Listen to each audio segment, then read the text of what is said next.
Hello, beautiful souls. I'm Chelsea Brianne. The topic of today's video is going to be on forgiveness, and specifically self-forgiveness. As I was tuning in and asking what needed to be shared today, I received the word forgiveness and was quickly reminded of the beautiful ancient Hawaiian mantra of "I'm sorry, please forgive me, thank you, I love you. I'm sorry, please forgive me, thank you, I love you." And this is a beautiful, beautiful mantra to repeat consciously with loving awareness to yourself.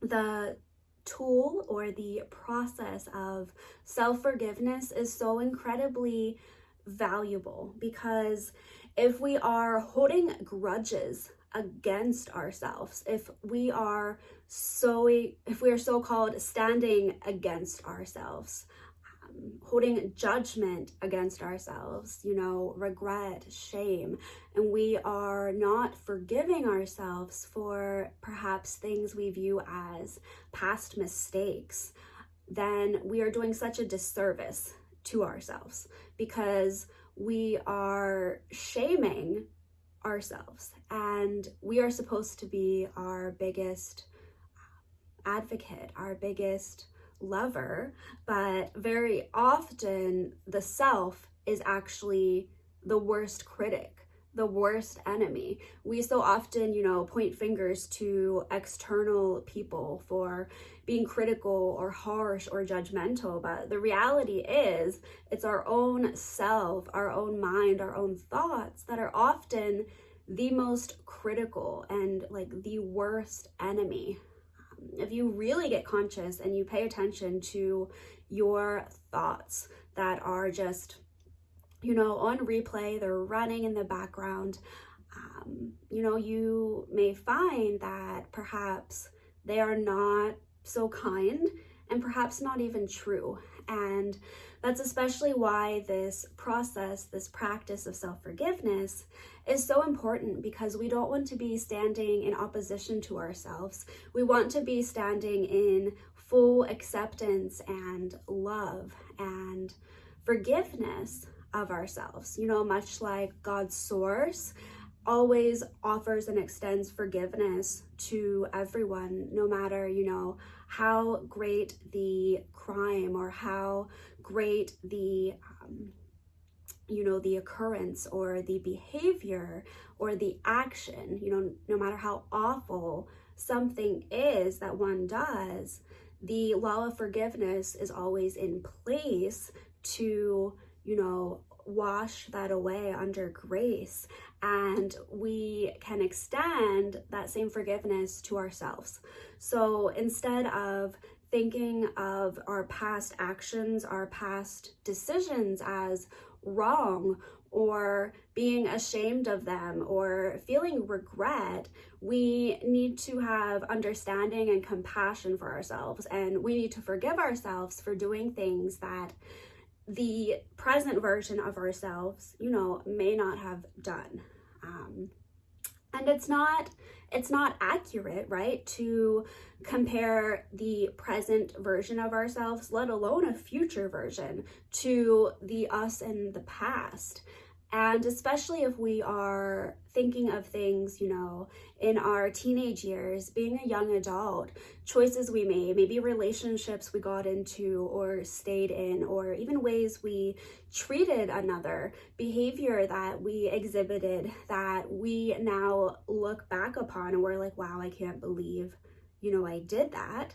And instead of extending compassion and saying, I love you, I forgive you, we just really kind of put up a wall and close the door, or we shut that part of ourselves in a box and lock it away, and we don't look at it ever again. And that's not a good method, because the process of embodiment, of healing, of coming into connection with oneself, oneness with source, involves full forgiveness, full acceptance of all aspects, all versions of us, all actions we have ever taken or not taken. It involves, embracing, witnessing, loving all of that, because it all holds purpose, it all holds value and meaning. And things don't occur from my perspective without meaning or without purpose. So even when we think of something and we really think we messed up and we could have made a better decision, we need to have grace for ourselves. And that practice of forgiveness is so healing. It's so healing to just say, thank you, I love you, I'm sorry, please forgive me. I'm saying that out of order, but I don't think it really matters.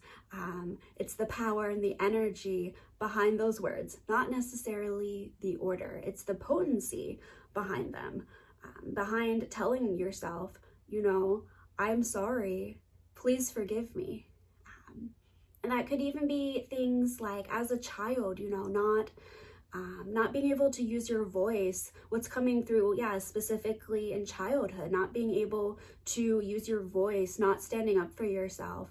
Or it could be in adulthood, in relationships that were on some level abusive, and you kept yourself in those for perhaps longer than you would have liked to.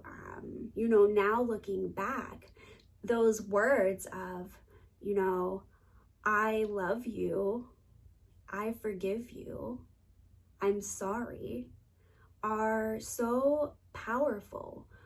If we can, bring in our mind a past version of us, a situation that we were in where we, really feel like we let ourselves down. We really, were saying or staying specifically in situations that were hurtful for us. It's so potent to say, I love you, I'm sorry, please forgive me, thank you. Forgiving ourselves, telling that version of us that we're sorry, that, we maybe stayed in that situation too long, that we didn't use our voice, that we didn't show up for ourselves in the way that we should have.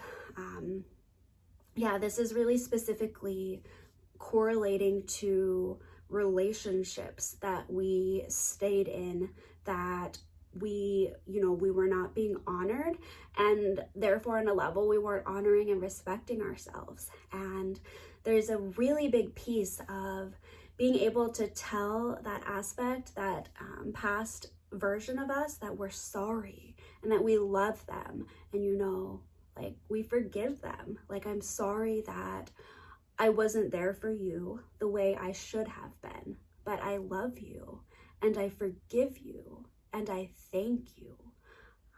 Because very often, we're not going to hear those words from the person whom hurt us, or the other end of the relationship. But, we can choose to give that forgiveness and that love to ourselves. I feel like that's the most common form of self-forgiveness, is forgiving ourselves for doing things that, maybe weren't the best for us.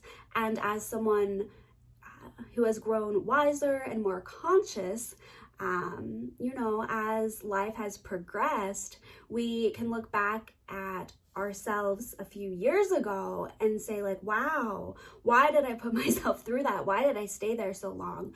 Why did I do that? And we have to understand that we only stay in situations as long as we need to learn. And perhaps that became the catalyst that, catapulted us to the version that we are now. So we have to forgive ourselves for, ending up in those situations, for staying in those situations, for making those choices.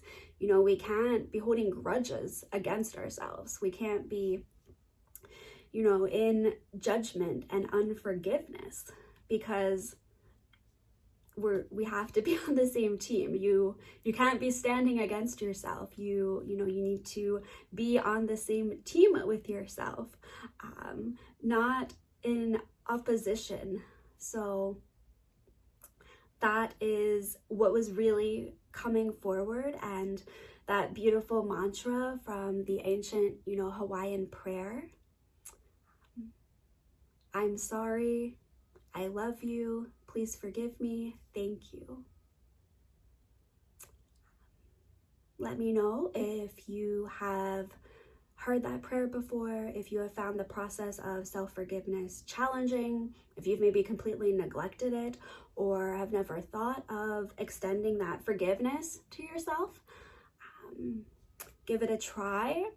It will create a very, very tangible and strong impact in your life.